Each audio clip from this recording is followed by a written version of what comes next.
Baik, sebelumnya cek cek cek.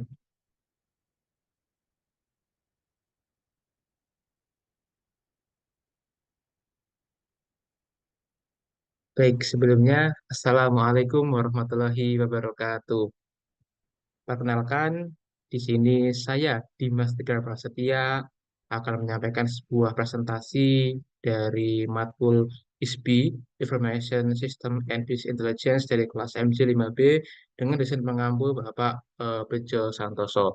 Di sini saya mempunyai judul terkait materi strategi pengambilan keputusan Constructor terkait inovasi produk baru Daihatsu yang high teknologi dan sporty. Baik, lanjut ke dalam analisis kami yang pertama. Jadi yang pertama adalah mengenai tentang keputusan instruktur itu seperti apa. Jadi di sini keputusan instruktur merupakan keputusan yang diambil oleh manajer tingkat atas. Dan keputusan ini tidak terjadi secara berulang-ulang atau tidak selalu terjadi.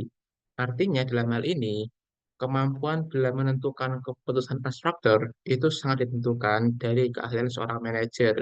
Dan biasanya keputusan yang instruktur ini itu akan diambil oleh para manajer-manajer yang sudah berada di level top ataupun di top manager.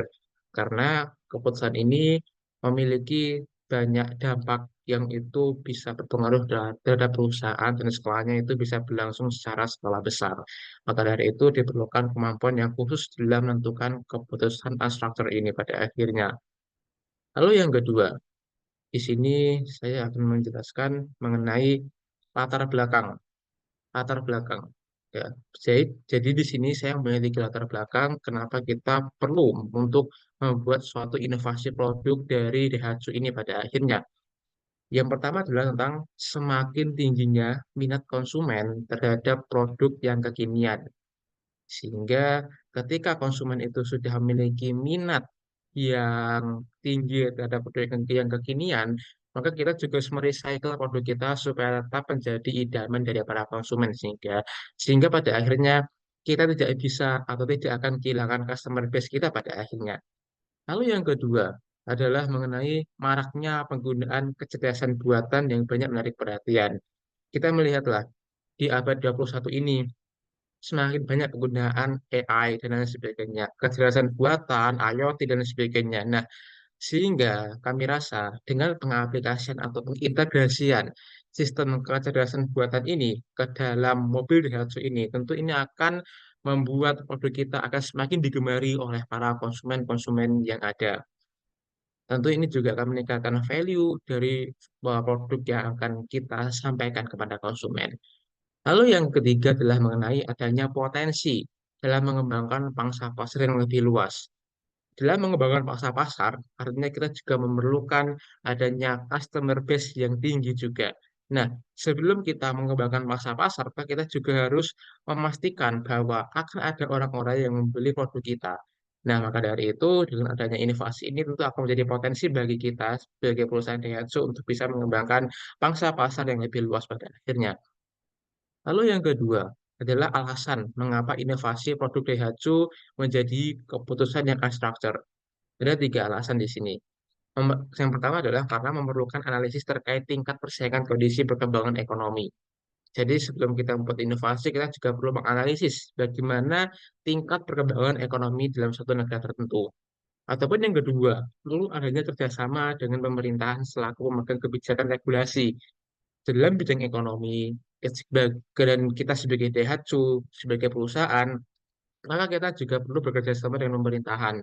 Agar apa? Agar nantinya regulasi-regulasi yang dibuat oleh pemerintahan itu tidak merugikan bagi kita, tidak merugikan bagi perusahaan kita. Sehingga perlu adanya kerjasama yang baik dengan pemerintahan yang ada supaya kita dalam pembuatan produk baru, inovasi kita itu juga akan didukung oleh pemerintahan. Ataupun yang ketiga, analisis minat konsumen yang heterogen. Konsumen itu heterogen dari berbagai latar belakang yang berbeda, sehingga kita perlu menganalisnya secara tingkat lanjut pada akhirnya. Sehingga ketika alasan ini telah cukup membuat pembuatan inovasi daya ini menjadi suatu keputusan yang abstrak pada akhirnya. Selanjutnya adalah divisi yang terlibat dalam pembuatan keputusan. Di sini secara kurang lebih kita melibatkan 5 divisi yang sangat-sangat terlibat. Itu dari bagian top manager. Yang pertama ada bagian operasional, yang kedua adalah bagian pemasaran, yang ketiga adalah bagian keuangan, yang keempat bagian sumber daya manusia, dan yang kelima adalah bagian ICT. Next. Nah, ini adalah analisis kompetitor. Di sini sudah terlihat bahwa grafik analisis kompetitornya juga naik turun, maka perlu kita analisis. Di sini kompetitor terkuat Daihatsu meliputi Mitsubishi, Toyota, dan Mazda. Dan yang kedua adalah peningkatan bodi yang sportif dan high-tech diperlukan dalam menghadapi persaingan ini. Jadi dalam menghadapi kompetitor analisis ini, dalam menghadapi persaingan kompetitor, kita juga perlu membuat atau mengembangkan produk yang bisa bersaing dengan produk-produk mereka. Dan yang ketiga adalah Daihatsu sendiri sudah memiliki basis yang besar, terutama di Thailand dan di Indonesia. Sehingga kita juga perlu menjaga basis konsumen kita agar mereka tidak berpindah produk dari produk Daihatsu ataupun dari produk Daihatsu ke produk yang lainnya. Sehingga di sini kualitas juga perlu kita terapkan pada akhirnya.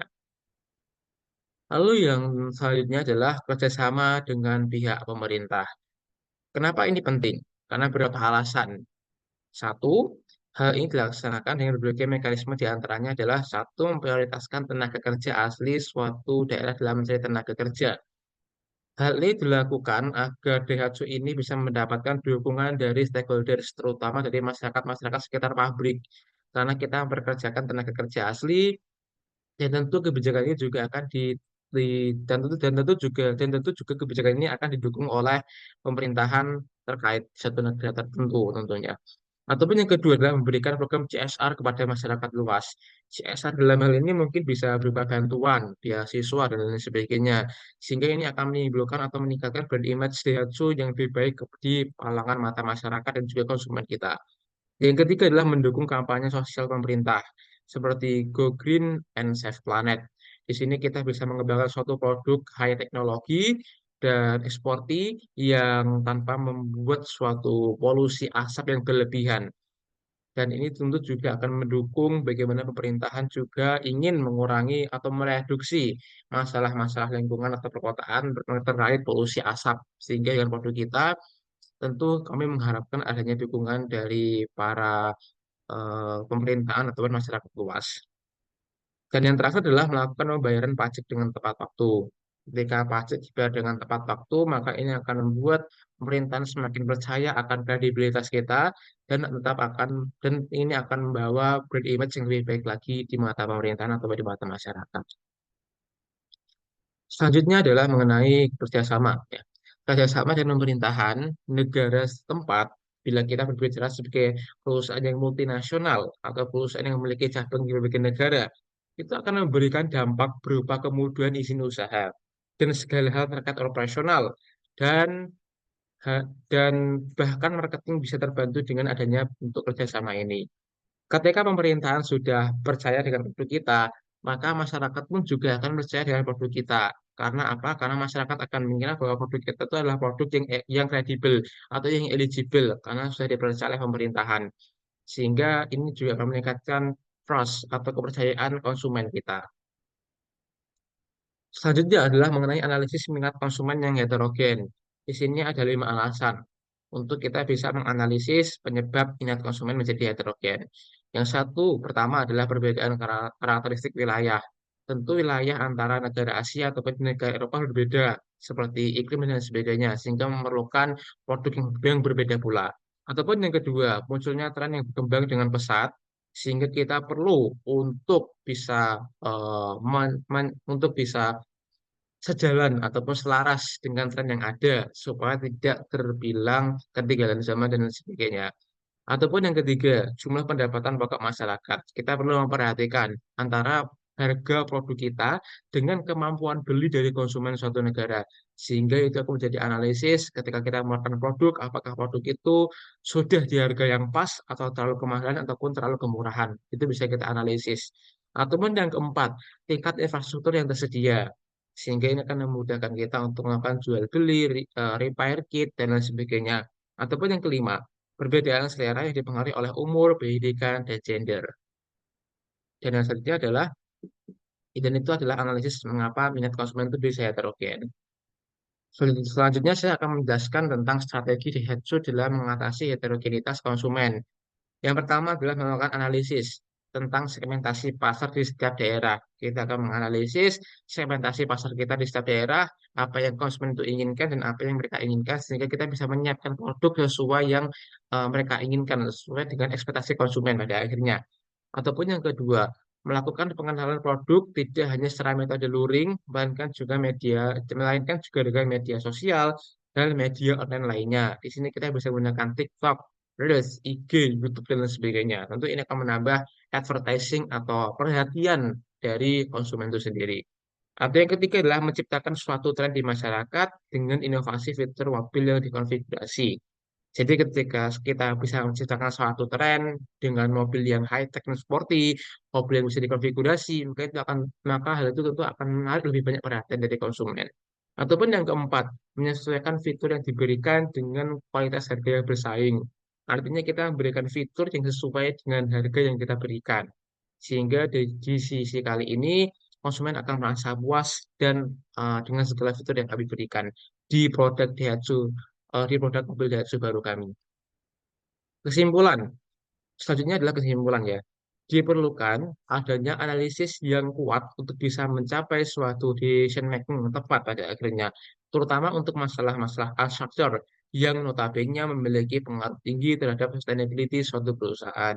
Jadi, kita memerlukan analisis yang kuat mengenai keputusan instruktur agar tidak salah langkah, sehingga ini akan menimbulkan suatu growth atau pertumbuhan ekonomi, pertumbuhan profit bagi perusahaan bila analisis instruktur ini decision making-nya bisa dibuat dengan tepat.